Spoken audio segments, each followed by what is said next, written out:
Hi, welcome to HowtoDandD. My name is Fred Wheeler and today I'm going to talk about checking the dice balance of your D20 or 20-sided dice.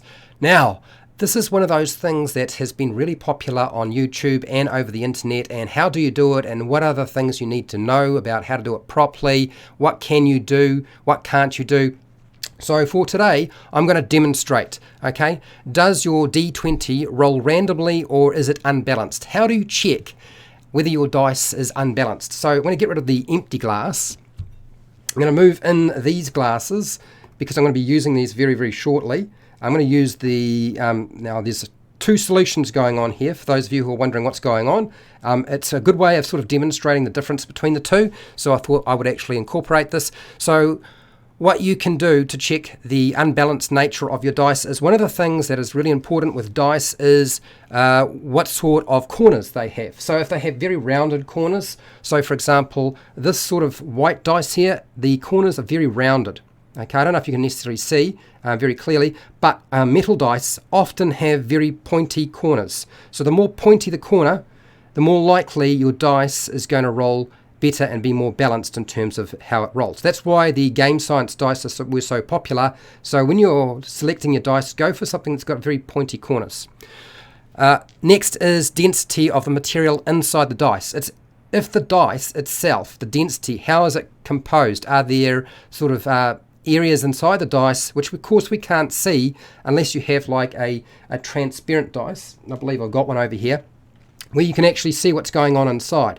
You can't actually see what's going on inside metal dice or wooden dice or some of these acrylic opaque dice, so you can't see if there are differences in density inside there. Now, air pockets. Air pockets are always a big problem. So when you get a transparent dice, what you're looking for is you're looking for little bubbles or air pockets inside the dice. That'll indicate that there is a problem with your dice.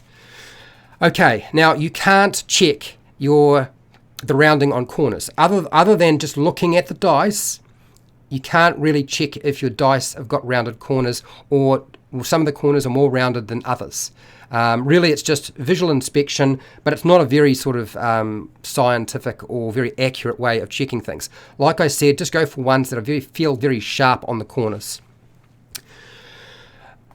Density and the air pockets, we can check that in your dice balance. So density inside the dice and the dice for dice balance, we can do that. And how do we check that? We use heated water because we can dissolve more sugar, salt, or Epsom salts, which is what we should be adding to our solution. So grab yourself a glass, get some heated water, make sure it's hot, and then stir in either sugar or table salt. Now, when I say sugar, not icing sugar, normal sugar, cane sugar, white sugar, and then your table salt, or you can use Epsom salts. Epsom salts is better than table salt, and sugar, in my opinion, is probably better again, simply because you can dissolve so much sugar in a glass of water, particularly if you heat it. And you're going to notice this in a very shortly.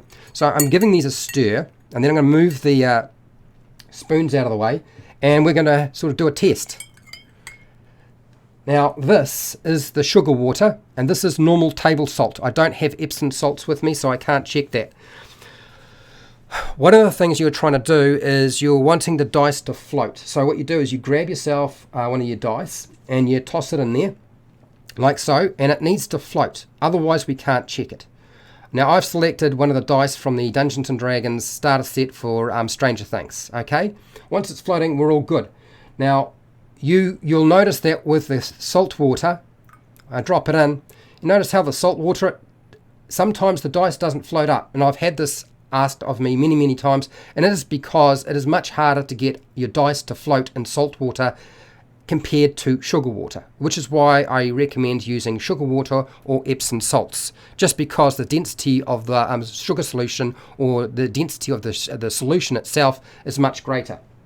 I'll toss in another couple of dice here just to sort of give you an idea of what's going on. Okay, so you can see the difference. And as I said, also the water temperature is very important as well.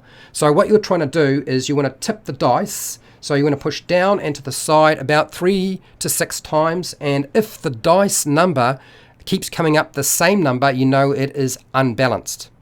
or very close to that.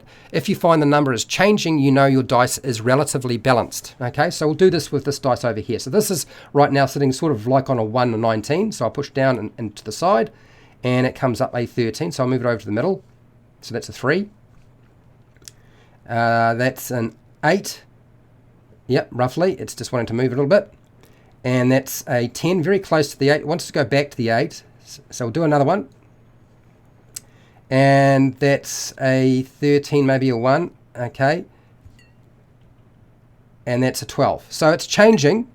Okay. So you can find out if there are slight sort of peculiarities about your dice when you're doing this. Now, when you're grabbing a dice, like I said, I recommend you use dice that are transparent and see-through rather than the opaque dice. And let it float up. Okay, so we've got a 16. And we get a 9 there. Still very close to the 16 though. Don't get too caught up in that. 10. Make sure when you're tipping it that you're tipping it and it's not close to the edge of it. Make sure it's in the middle. 11. And at 15. So you can see the dice is changing. Pretty much those are relatively balanced dice. I don't have any significantly unbalanced dice in my repertoire that I can sort of pull out and show you, unfortunately. So that is the basics in terms of dealing with your sugar solution. Now, there are a couple of questions that I've had people ask me over time that I keep having to deal with, and I'm going to deal with them today because I am tired of answering those questions in the comments. So here are some of the things I need to explain to you with regard to testing your dice. Okay, first off, in some cases, your water hardness, okay, that's the sorts of things that have been dissolved in the water. Your water hardness might be quite high, which means that you will find that your dice will not float. Okay, that is one of the problems that people come across all the time, particularly if you're in a location where there's a lot of pollution. Okay, you'll find there's lots of impurities and other substances that have dissolved in the water that don't rise and lift up the density of the water enough to allow your dice to actually float. So water density, you have to make the water density greater than the dice, otherwise it doesn't float. Okay. Trying to use sea salt because it has a very high level of salt, very concentrated, and therefore it's very dense, sometimes a better option than making up your own solution. So I certainly recommend trying to use sugar, seawater, straight from the sea. Don't want to dilute it in any way, okay? And try to get it from sort of the near the seabed rather than from the top of it. Shouldn't really make too much difference. It's pretty concentrated. Common questions that I have are the following. How do I check the dice balance for metal dice? So how do I check metal dice? Really? There is no checking the dice balance on metal dice. They will not float. See, these dice that aren't floating in the salt water, if I put them over here in the sugar water, just get rid of the salt off them, you'll see they'll float. Okay? So that's the difference. You can't make your metal dice float, so don't ask me. Okay, another question that I get, which is I still feel is a little bit ridiculous in most cases, is people often have unusually sized dice. So like a very, very large dice, for example. How do I test the balance on my oversized dice? Well, in some cases it'll float. This one is. But there will be times when you'll have an oversized dice because of its mass, the area of surface area and its density. It will not float and there's nothing you can do about it. Your best option if you're wanting to try and test an oversized dice is to have a very large container and use sugar water or Epsom salts. Okay, all right. So I've covered that one. What are the best type of dice to use? Here's the thing. When it comes to the best size type of dice, you want dice that have sharp corners so they're not rounded off. Okay. In any way whatsoever. Sharp corners are good. Not good if you stand on them, but good if you're running dice that will roll relatively random. Look for transparent dice that don't have any air pockets or bubbles in them. And you're looking for quality dice. Now, when I say quality dice, you need to go and buy some dice that aren't just really cheap. You will have to buy them from somebody who's actually gone through the process of making sure their dice are manufactured in an accurate way, so that their molds are accurate and the way they process their dice is accurate. I can't give you a lot of information on that right now. I will certainly try to give you some recommendations. Don't select metal dice because you can't check them.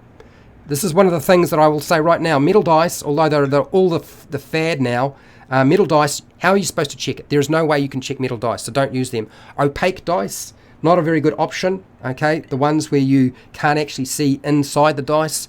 And rather over large dice, not a good option.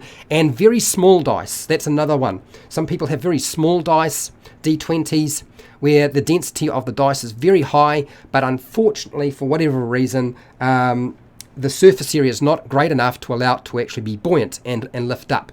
So that's the basics around checking the dice balance for your D20. Now, with regard to all other dice, I've done a video on that topic, and I recommend having a look at that at some point. You will need to use different levels of sugar to be able to get the other dice to float. The D20 is the easiest dice to get to float. The others are much more difficult. Okay, so that's basically it. So, as I said, plenty of videos that I've already done on checking dice balance if you want to go and see them. I have videos for players and dungeon masters, hundreds of them as it happens. I have a Patreon page where you can support me so I keep doing videos like this. You'll find that very easily. I have affiliate links down in the description where you can buy stuff online and I get a small commission. And I also have merchandise, which has now got a merchandise shelf under this video, which you can go and check out if you really want to. Make sure to share, like and subscribe. Hit the bell button to be notified when I go live and when I publish new videos. And yes, it does happen. And hey, till next time, keep rolling those 20s and try to pick a dice that's not too biased.